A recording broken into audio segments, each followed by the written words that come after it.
and welcome to Mistakes Were Made. This is a channel that I created to document my family's progress with debt reduction and eventual elimination, focusing mostly on personal loans, credit card debt, car payments, those sorts of things, and then down the line, the mortgage will be next. Today we are going to jump right in because we are going to do a budget with me for the second pay period in January. So that's the time period of the 16th through the 31st. If you are familiar with our channel, then you know that we do ours based on pay period, and the timing of our paychecks fits in with a twice a month budget. And so if you are familiar with us, welcome back. If this is the first video of our channel that you've seen, welcome. I hope you find something of interest here, whether it's seeing how somebody else tackles their debt, ideas on how that might be able to be applied to your situation, just finding encouragement in the process, or if you just want to have something going in the background while you're doing laundry or something like that, we are happy to be a resource of any sort for folks out there, because this community has been an incredible resource for us. So to get started, we are looking at income, and my partner's pay this particular time, this last pay period was $1,872.35. That is more than normal. He had some floating holiday pay that came in and was applied because this was came in around the Christmas, end of the month for December. No, this came in the 15th. My bad. Sorry about that. This came in the 15th of January time period. Actually a week before, because he does every other week instead of just having two per month. Mine came in at $2,216, also more than standard because I did get a bonus. We had a rollover of $200.85 from the last pay period, so from the 1st through the 15th of January. And we did a budget recap, which should be the last video that we put out. So if you're interested in seeing, how we did against our previous budget with me, you can check that video out. And if we add all of these together, we get to a total of $4,273.36. Now for our cash envelopes, we are looking at, for groceries, $200. We do $100 a week. Gifts, we will be doing $5. Pets, we will be doing $160. AAA, we will be doing $15. Gas, we are going to do $100. For our savings, now this is our savings/sinking fund. And somebody, this had gotten up to $1,205 in cash. So I needed to create a placeholder for the $1,000 and get that deposited back into the bank. You will see that when I finally am able to do the cash envelope stuffing, which is delayed because of all the snow and ice that we've had, but it will be coming. But somebody in one of the videos made the comment of, it might be a good idea, instead of actually transferring that money into cash and holding it until it gets to that $1,000 mark and then putting it back in, to leverage whatever interest we get on our savings account and just keep it in the, transfer it over into the savings account. So it's out of the checking account, not available for use, but we could still track it using placeholders and things like that. And you know what? I don't know why I didn't think about that in the first place. I think we are going to go with that. We're going to modify the idea just slightly because I do like the idea of having a kind of savings bucket in cash, especially once the job goes away. We'll have that available. I think what we're going to do is we're going to continue to fund this in cash in the envelopes up to $500. And then once we get to the $500 mark, anytime we would normally stuff amounts, we will use a placeholder of some sort, but just transfer it into our savings. So thank you for that great idea. Again, I don't know why it didn't strike me as something to do. It makes logical sense. So moving on, we are going to do $12 for birthdays, and then licenses, $34. Clothing is going to get $5. Christmas is going to get $12. Prime is going to get $12, and taxes is going to get $42. So all told together, that is going to be $782. So if we take 42, 73, 36 and subtract 782, we will get $3,491.36. Now, credit cards. So in our last video where we went over the recap, we discussed kind of some big changes to the credit card situation. I'd again highly recommend you check that out so you know a little bit of background. But for this pay period, we have our Discover card, which is a $250 payment, and we have our Bank of America, which is a $150 payment. But we also have a little bit more that we are going to be paying during this pay period to our US Bank card. This is not typical. We usually handle that during the first pay period, but because of what decisions we've made and the timing, especially because of the Martin Luther King holiday and banks being closed and things like that, there was a delay in the extra payment we were making to US Bank. It's falling within this pay period, so we are going to track it in here. That is going to be an additional $57.34. So if we add all of those together, instead of it being just $400, it's going to be $457.34. Oh yeah, mortgage. Mortgage never changes. Well, I can't say never. It's going to increase soon, but for right now it's always this $840. So now if we take our credit card total of $457.34 and our mortgage of $840 from the remainder over here of $3,491.36, we end up with a total of $2,194.02. Okay. Next are our recurring monthly costs.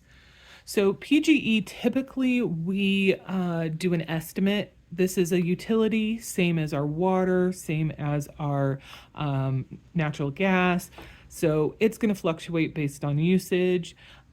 Usually we do $150 as our estimate, but I got a notification, kind of way ahead of time of how much it was going to cost. So we do know that the actual cost is going to be $140.22. The Comcast bill is going to be $100.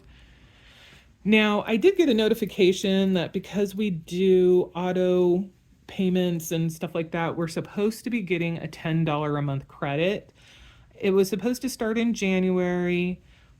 Not seeing that credit has been applied, so I'm making the assumption that that's because this is for both December and January. So next payment cycle, we will see if this actually drops by $10. And if not, I will give them a call and say, hey, you said that this is going to be applying. Why isn't it applying? Some people might think, it's not worth the hassle, but if you look at it over the long term, 10 times 12 is 120 bucks. So, not going to break the bank by any means, but it is a savings, and if I'm supposed to be eligible for it, I want it. For the gas bill, we are doing an estimate of $150. We are in winter. We're currently dealing with an ice and snowstorm, so we'll see how that affects us. We also have the water bill. Now, we are only doing $121 here because typically this is about $242. So I'm doing something a little bit different than what I've done before. In the past, we would have just noted this as 0 because this is an every other month cost, and it gets pulled in even months. We're in an odd month, so we would normally do 0. For the beginning of this year, I decided, well, maybe it would make sense to break those costs up in half so that every month it's the same amount. So we're going to try that. We'll talk a little bit more about that down here. This may not be a good idea, and I'll get into that a little bit later. The garbage is $74.20. This is also an every other month cost, and the plan is to budget for this every month. And I guess, I don't know, my thinking might be way off on this, and I might be complicating things in a way that I really shouldn't. But the idea was if we budget for it, even though we're not going to be using it, it would act as an additional buffer. You come up with these ideas and they sound great at the interim, and then as you start to live them and think about them, so you're like, what was I thinking? So we'll see. We're going to give this a chance, and we'll see if it continues to make sense. Our phone is typically $97.94, so that's what we're going to budget. Then we have 2 savings transfers that do our auto savings from our checking to our 2 different savings accounts, and that is $100 and $25. So all told together, this comes to $809.36. So we'll do that down here as well. And our remainder was $21.94.02. So if we subtract this from the income, we are looking at $1384.66. Okay, so we want to continue to do our standard buffer. $1384.66. So that would give us presumably about 1,000. Okay. So yeah, that's where we have to get into the weirdo math. So because we are breaking up the water bill in half, I can't just use the buffer of $200 here to determine how much can go into savings. I also need to roll over this water bill amount. So instead of it being $200, it's technically going to be $321 coming out of here, which then means we're looking at about $1,063 to determine how much we're going to put into savings. So that will end up being $1,050 that will go into savings. So then the actual rollover amount at that point is going to be $334.66. Again, of that, for this, 121 of that is for the water bill. And then the expected income for the next pay period is going to be $1,561 plus $1,910. And thus we will have a total amount to work with of $38.05.66. Now, the reason why I'm starting to have some second thoughts about this process is next month is the month that the water bill gets paid, but it's a second half of the month charge. So when we go and do our recap and figure out how much we are going to be rolling over for the second half of February, the 16th through 29th of February, we are going to have to roll that $121 over again. And remember that we need to roll that over. And so we're going to see how that goes with this process. But just even saying it and explaining it out loud, it's starting to sound and feel like it's going to be a bit of a pain in the butt. So I want to give it a chance.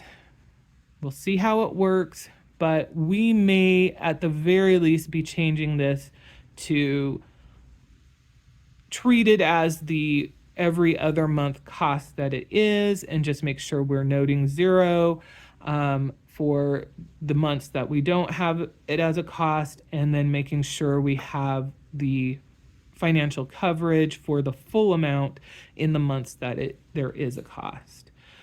Along those same lines, we will, I think, make a decision on whether it makes sense to continue pulling this over as a monthly cost as well.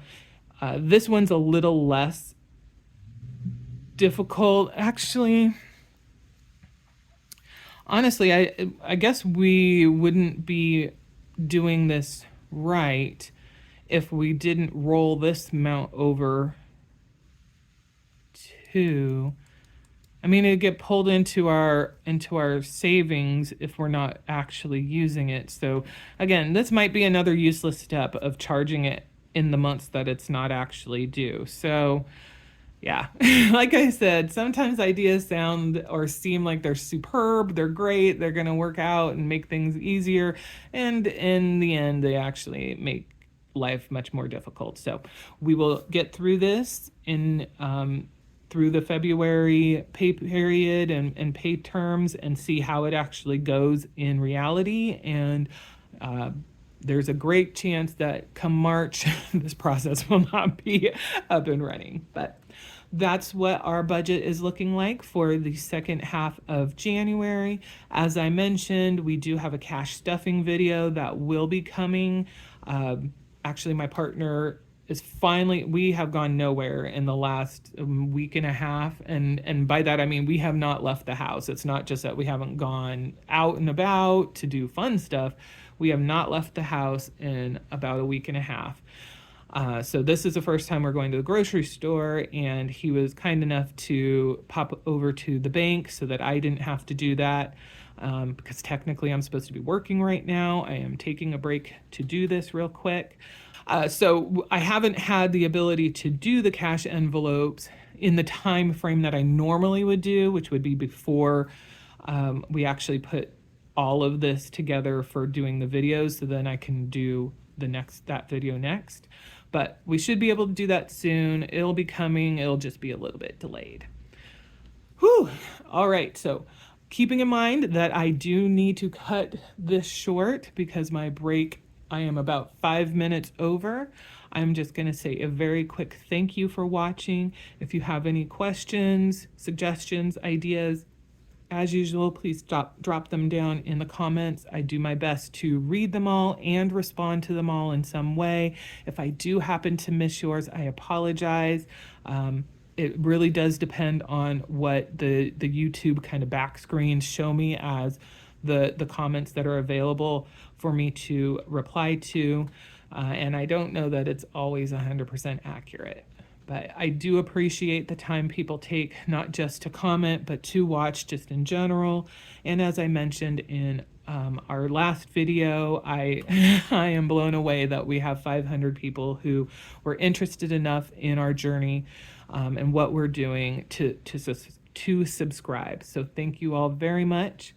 I hope this was interesting, and I guess we'll see you in the next one.